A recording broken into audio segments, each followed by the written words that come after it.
Mungkin kamu pernah mendengar ada istilah profit is king, tapi cash is queen. Dalam bahasa Indonesianya, profit itu adalah raja, tapi cash atau uang itu adalah ratunya. Kamu tahu nggak apa maksud dari peribahasa itu?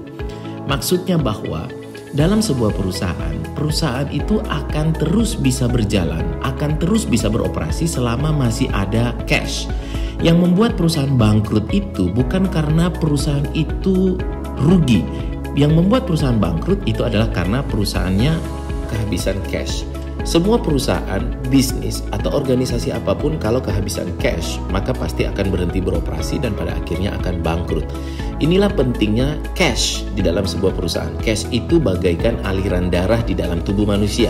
Jika aliran darah berhenti mengalir, tidak bisa lagi menyuplai darah kepada otak, kepada jantung, maka pasti tubuh manusia akan mati.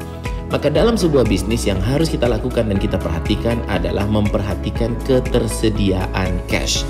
Cash adalah penting di atas segala-galanya. Bisnis bisa berhenti dan bisa bangkrut sekali lagi karena kehabisan cash. Perusahaan yang kehabisan cash tidak akan bisa membayar karyawan, tidak akan bisa membayar hutang-hutang ke supplier dan pada akhirnya akan tutup. Nah, di dalam perusahaan Anda perlu perhatikan ada istilah namanya cash gap. Gap cash. Cash gap adalah lamanya waktu yang dibutuhkan oleh sebuah bisnis, lamanya waktu yang dibutuhkan oleh sebuah perusahaan untuk merubah cash di awal sebagai modal menjadi cash lagi sebagai untung.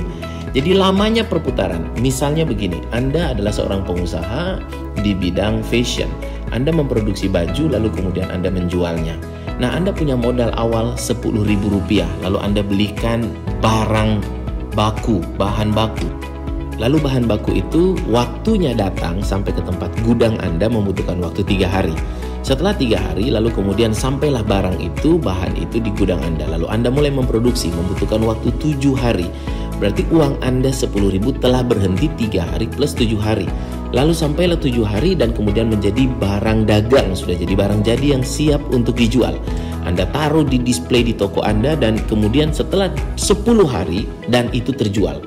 Berarti lamanya waktu 10 hari itu ditambah dengan 7 hari, ditambah dengan 3 hari, berarti sudah 20 hari uang 10.000 Anda berhenti. Lalu kemudian pembayaran yang dilakukan oleh pembeli pun itu diminta pembayarannya adalah kredit. Pembeli akan membayar dalam waktu 10 hari berikutnya. Berarti total 30 hari dan pembeli itu membayar 15.000. Maka jarak waktu yang dibutuhkan untuk menjadikan 10.000 modal menjadi 15.000 dengan keuntungan 5.000 adalah 30 hari. 30 hari adalah cash gap. Perusahaan yang bagus adalah perusahaan yang cash gap-nya itu singkat. Semakin singkat cash gap, semakin bagus sebuah perusahaan. Semakin perputarannya cepat, semakin bagus sebuah perusahaan. Sebaliknya, perusahaan Anda, kalau perusahaan Anda cash gap-nya lama, maka itu yang membunuh perusahaan Anda.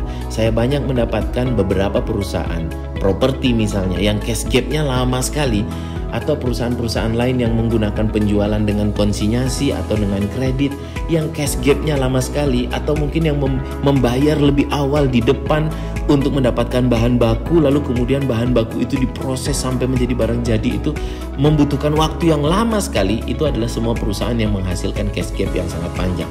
Ketika Anda cash gap-nya panjang, tugas Anda adalah memendekkan, merekayasa proses produksi, merekayasa bisnis model Anda agar mendapatkan cash gap yang sangat pendek. Dan dengan cash gap yang sangat pendek, Anda akan mendapatkan keuntungan dalam waktu yang cepat dan itu akan membuat perusahaan Anda akan bertumbuh dengan cepat. Sampai jumpa dalam tips berikutnya.